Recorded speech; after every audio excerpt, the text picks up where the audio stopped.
Hola, bienvenidos. Mi nombre es José Manuel López García, Marcuse. En este vídeo ofrezco una especie de tutorial sobre algunos aspectos y cuestiones de la filosofía de Herbert Marcuse. Este es un filósofo que nació en Berlín en 1898 y murió en el año 1979, a los 81 años de edad.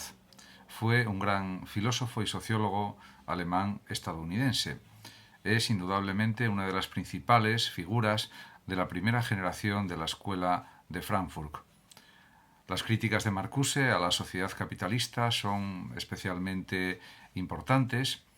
fundamentalmente las que están, por ejemplo, recogidas en su libro Eros y Civilización del año 1956 y en su otro libro más conocido, que es El hombre unidimensional, publicado en el año 1964. Estas críticas al capitalismo de su época resonaron muy fuertemente, por ejemplo, en el movimiento izquierdista estudiantil de la década de 1960 e influyeron decisivamente también en mayo del 68, en la famosa revuelta estudiantil en París, que también fue liderada por Jean-Paul Sartre y por otros intelectuales. Ciertamente, pues lo de la imaginación al poder y otra serie de lemas que se lanzaron contra el capitalismo, pues están también en los planteamientos de este filósofo realmente tan importante para el siglo XX y también para el siglo XXI, porque analiza las contradicciones de la sociedad actual, del capitalismo, del liberalismo, etcétera. Y en ese sentido su labor ha sido fundamental. Podemos decir que para Marcuse el sujeto unidimensional es víctima de su propia impotencia y de la opresión continua de un método de dominación que es consustancial al capitalismo y que supone que hay que realizar análisis complicados, más complejos incluso de los que realizaron Adorno y Horkheimer, o de lo que ellos mismos imaginaron, según el criterio del propio Marcuse. Yo considero que realmente sí, había muchísimos aspectos a analizar sobre las numerosísimas incoherencias y contradicciones del capitalismo, no solamente en los años 50, 60, 70, 80, 90, sino también actualmente. Esas críticas se podrían actualizar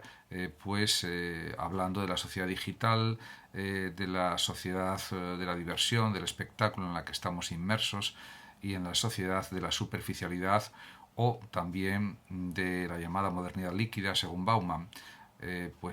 Las teorías de Bauman están en una línea que tiene sus puntos de coincidencia con el sujeto unidimensional que critica el propio Marcuse, aunque teniendo en consideración los cambios técnicos y tecnológicos que se han sucedido en estas últimas décadas, desde la muerte del propio Herbert Marcuse.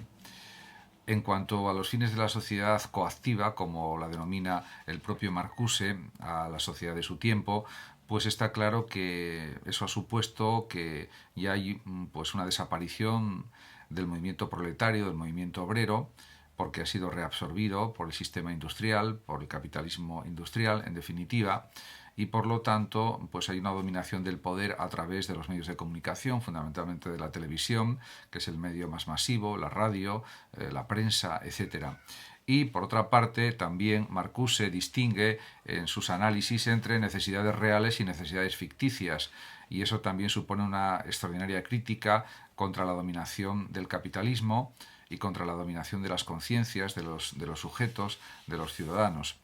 En este sentido se anticipa a otras teorías posteriores a él y a otros pensadores que también han tratado estas cuestiones. De hecho, Marcuse considera que la misma conciencia está alienada y el hombre ya no puede realizar una distinción entre lo que le conviene, lo real, y lo que no le conviene, que es ficticio o que no es necesario, porque está su pensamiento dominado por una serie de prejuicios, de falsas ideas, de falsos conceptos que provienen de la cultura capitalista, podríamos decir. Marcuse además se opone a la abstracción procedente del racionalismo cartesiano, que entiende al individuo como un sujeto ideal. En cambio, Marcuse está convencido de que hay que afirmar un vitalismo integral marcado por cumplir los deseos del cuerpo, los deseos del sujeto, en definitiva, y partiendo de la base de que tenemos que vivir al máximo en la propia vida, diríamos, material de la que disponemos,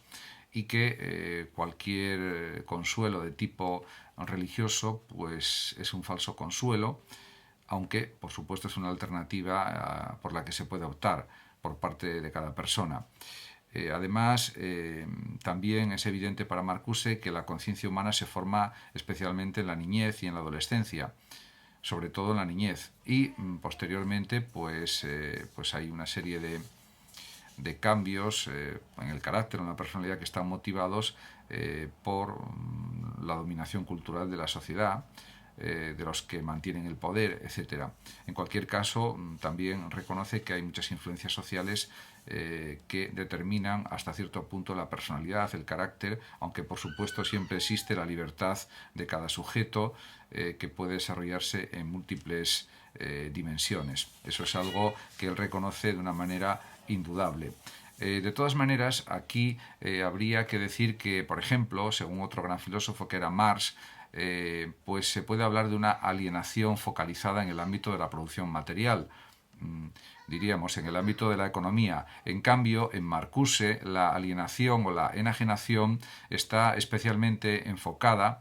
o focalizada en la conciencia misma de cada ser humano moderno, y por tanto no hay forma alguna de escapar, según él, a esa coacción del sistema capitalista. O quizás la haya, pero aparentemente debe ser difícil. En cualquier caso, Marcuse quiere alejar al ser humano del dominio que está impuesto en toda la sociedad,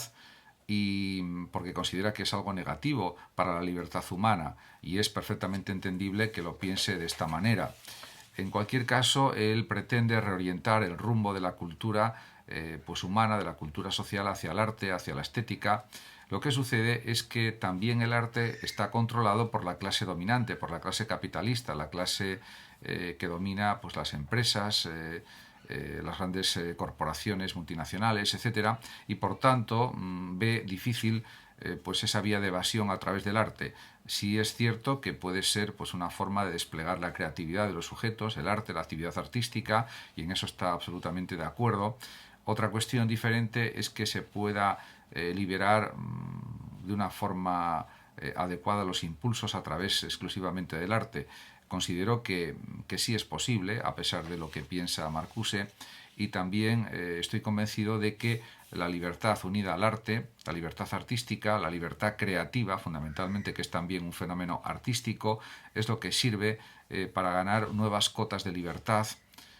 y sobre todo para ir contra el pensamiento dominante, si es que es así necesario o es adecuado o es conveniente, y por tanto hay una función liberadora del arte y sobre todo especialmente de la creatividad, que está también dentro de lo que se puede llamar arte. Por tanto, podemos también decir que que Marcuse ha hecho unas críticas pues muy acertadas del sistema capitalista, y que, como afirma Marcuse, si el individuo no tiene ni la habilidad ni la posibilidad de ser para sí mismo, los términos de la psicología llegan a ser los términos de las fuerzas sociales que definen la psique, la mente. Pero yo creo que hay que ser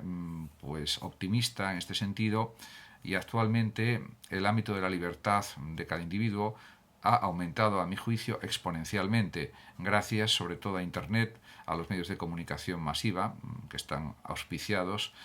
básicamente por la red de redes que es Internet. Y aunque es cierto que hay una serie de peligros en Internet y bueno, también en otros ámbitos de la comunicación y de la creación, considero que esto da una mayor capacidad de libertad a todas las personas, y en ese sentido yo creo que a través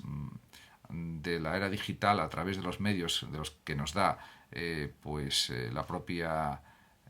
realidad digital en la que vivimos, en la que estamos inmersos, podemos ser más libres, podemos ser más felices y podemos ser más creativos, más críticos, y en este sentido la tecnología puede servirnos para escapar del control o del dominio del capitalismo, por lo menos en ciertos aspectos, en ciertos sentidos.